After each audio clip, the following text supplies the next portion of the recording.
Okay, here we are again. This is Attack on Titan Season 3, Episode 7, aka Episode 44, called Wish. This is another episode that began with the opening, no cold open. So we should be getting a lot of things that they didn't want to break up.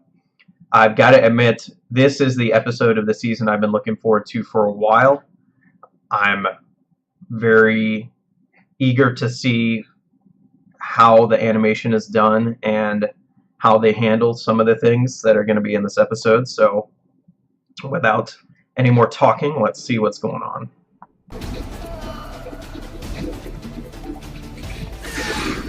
Had to do it.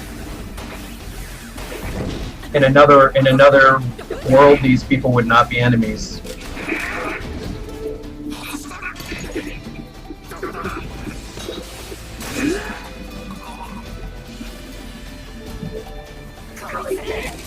They're making an effort to show every, oh! Sorry!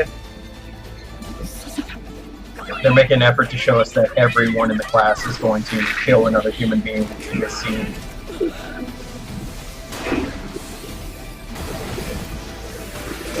Ooh. Have you been counting how many are dead? There were 35 enemies, right?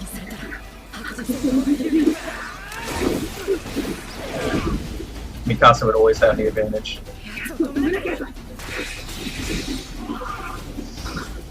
Oh no! She's terrified. It's Levi.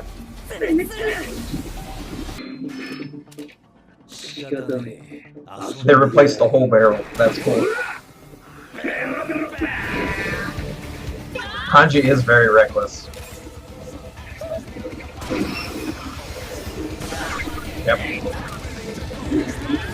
Levi used that trick in an earlier scene. Oh, Hanji, no. Ooh, oh.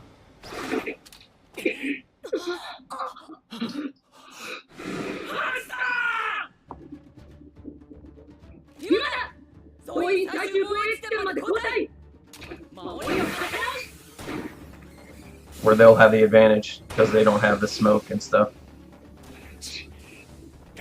Levi actually cares about Hanji. It's the first time, even when his squad was wiped out, he didn't show any emotion until he went rage mode on the female Titan. But Hanji, he's like, oh, I ship it.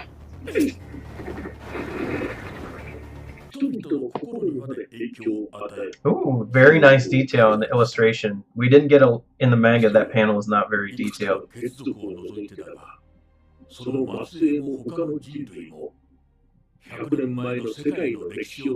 Only 100 years, so not even really more than 3 generations. Yep.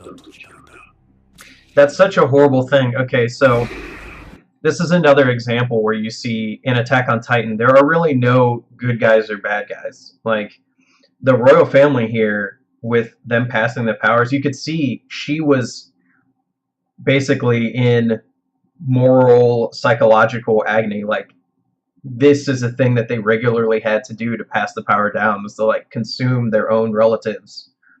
Because they think they're doing the right thing by, like, erasing everyone's memory and just keeping them in these walls.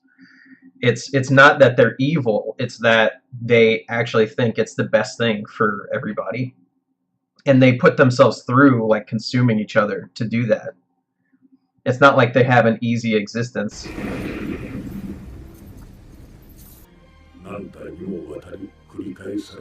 Those eyes. Important.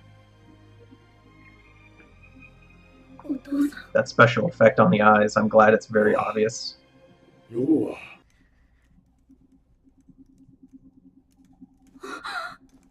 This is such a good scene. He's not transforming.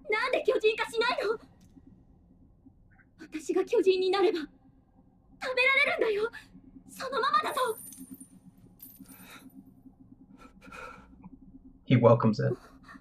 He thinks it's the right thing to do. He doesn't understand why his dad did what he did. I shouldn't have happened. That's what her existence as a kid was like.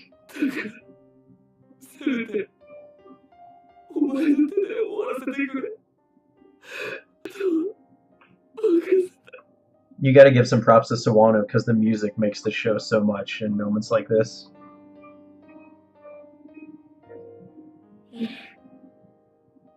That's the piece that's missing when you just read the manga.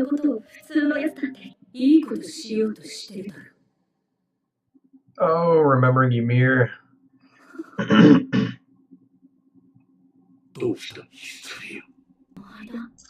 She's smart. She's asking the question.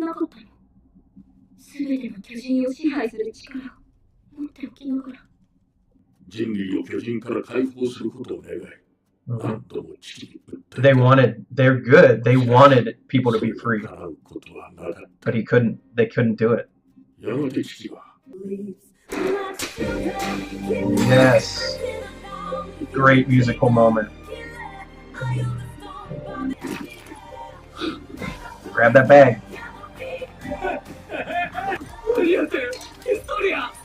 It showed her getting the bag with the keys too, which it didn't show in the manga. And everyone was like, how'd she unlock them?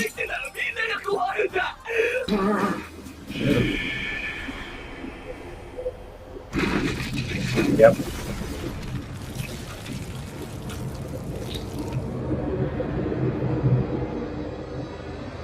End of episode. Ah! Well, that ended in a very interesting spot. That's where a chapter ended too. So I should have expected it. I was glad to see the music, the way some of the stuff was portrayed was great in this episode. I'm just hoping for more, and it looks like they've gotten through this arc very fast. So, and I know this season is a full-length season, which means we're going to get to some really awesome stuff. So I'm already very excited. I thought this part of the arc would take at least 12 episodes, and we're only 7 episodes in. So this is great.